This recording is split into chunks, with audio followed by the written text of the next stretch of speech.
ఒక్కటి చెప్పాలా సార్, ఇలా పంట మనం మొదలే పోతే నష్టం బాధ సార్. పంట పారదర్శకంగా ఉంది సార్.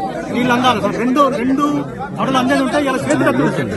దాంతో ఏమైందంటే 25,000 పెట్టుబడి పెట్టి శ్రమం పోయి ఇలా మనకి ఏమైందంటే అప్లపలు అయినా సార్. దయచేసి ఒక్కరి సాగురి సార్ వచ్చింది మీకు మాట్లాడుతాను కాబట్టి సార్ ఎందుకు వచ్చిండే కూర్చోరు మీరు ఇద్దరు కూర్చోరు.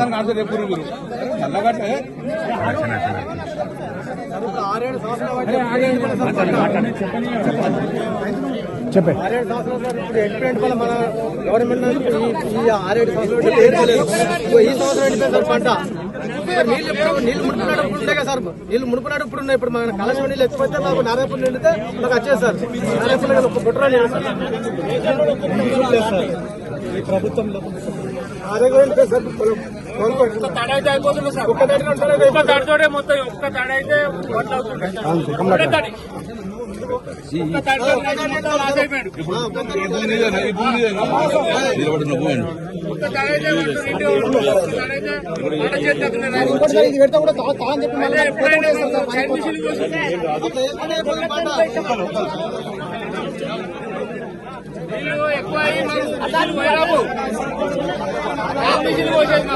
అసలు పొలం ఒక్క తడికాడ ఒకసారి బాగా నిలిస్తే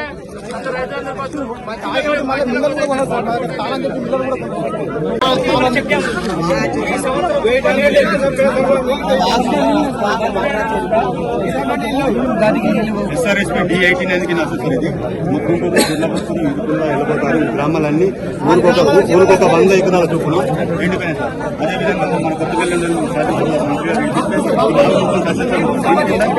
check dam sir. Naguru, Gopalpur, Irukulla, ముగ్గురు ఇవన్నీ కూడా ఎండాకాలం కూడా మన ప్రభుత్వం ఈ 2 నెలల్లో వాళ్ళు దీనిలో దృష్టి పెట్టి చాలా ఇబ్బంది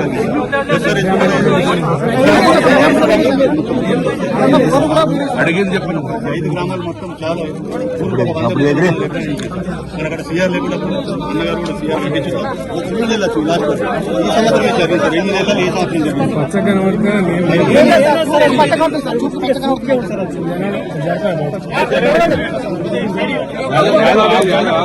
కొంచెం సార్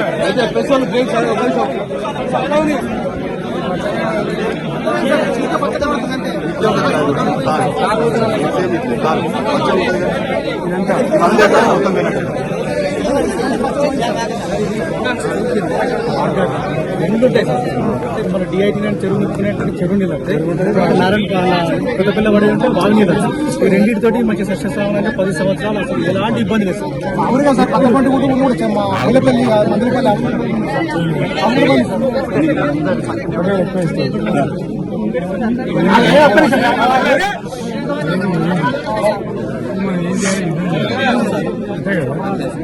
ఎకరానికి 25,000 కట్టేయాలని మనం కొట్టాడుతుంది. దానికోసం మీరు రెడీ ఉండండి. మీరు మంచి మాటలు బంగుతారా దాని సంగతి ఏందో ఎలక్షన్ అదేలేదు కదా, దానికోసం రెడీ ఉండాలి. ధైర్యం జరగద్దు. వచ్చే తప్పక ఏం చేద్దామంటే 10,000 మందిపై బిడగడ చెట్టు కట్టేసి మళ్ళీ నిలుపుతున్నాం. అర్థమైంది కదా, ఇతను కాదు ఈ 2 నెలలతో మనం చేద్దామి. ఇప్పుడు ఏంటంటే మనకు ధైర్యంగా ఉంది, ఒకటి ఉంది, పోరాటం చేయాలి. రైట్, ఆ పని మీద ఉండండి దయచేసి.